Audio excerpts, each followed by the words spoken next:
Hello friends, welcome to today's daily devotion. We're moving on in the book of Romans to the 14th chapter, and today I'm reading the first 10 verses. Hear now these words. Accept the one whose faith is weak without quarreling over disputable matters. One person's faith allows them to eat anything, but another, whose faith is weak, eats only vegetables.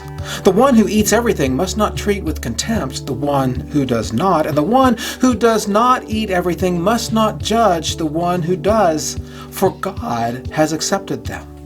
Who are you to judge someone else's servant?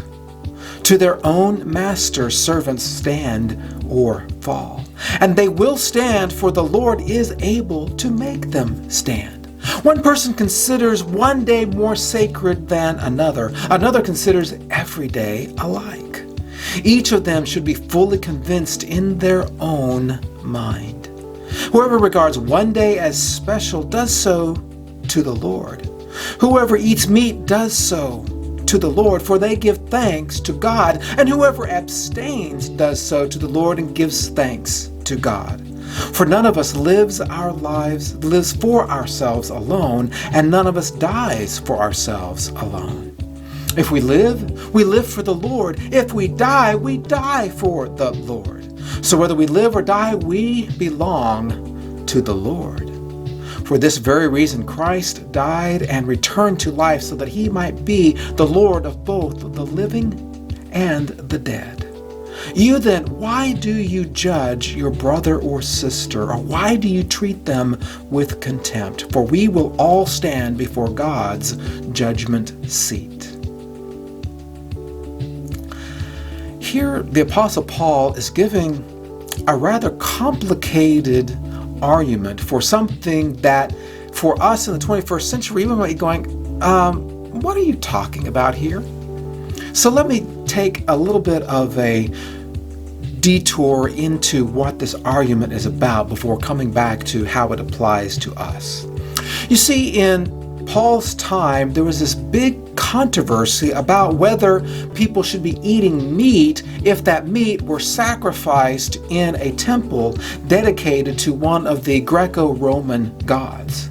They didn't have a Kroger's or Jungle Jim's or any other kind of a grocery store chain in those days. The meats came by people purchasing them from the temple of Zeus, or the temple of Apollo, or the temple of Diana, or whomever it was. And so that's where you went to go get your meat. And so for some people, when they discovered that they need to be following Jesus, they felt like, I can't eat meat that's been sacrificed to another deity that I know is not real. And so there were some people that made this a huge argument. You should not eat meat if it comes from one of those kinds of places. And others were like, come on, get over it. It's just meat. And if you are hungry for meat, go get the meat, prepare it, and serve your family, and don't worry about who it was sacrificed to. So Paul is trying to get them to understand this is a gray matter. A gray matter meaning that it's not black and white, it's nebulous. So for someone who really feels strongly convicted, I should not have any meat sacrificed to an idol, they shouldn't have any meat. And anybody who feels like, hey, it's not a big deal as long as you aren't overindulging and doing all these things, then that's okay too. Paul is saying live and let live on the gray stuff, not the black and white. It's clear this is the way it's supposed to be, but on the grays. Well, for many Christians in our context, we wonder what is the gray matter. I can think of dancing. I can think of playing cards. I can think of going to the movies. I can think of all kinds of things that Christians in the last 100-odd years have said, you can't do that if you're going to be a good Christian.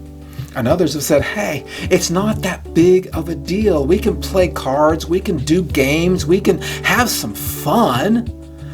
And so then Christians start fighting each other over whether or not dancing is a sin. Here's where we need to understand Paul. When it really matters, pay attention to the scriptures and follow what the scriptures say. If the scriptures aren't quite clear, then don't be quite so judgmental. That, my friends, is part of the discipleship process as well, learning what to care about and what to let go. So listen to God, read your scriptures, and determine how you think God wants you to act, and then do it without judging anybody who acts differently than you. And I'll see you tomorrow for another daily devotion.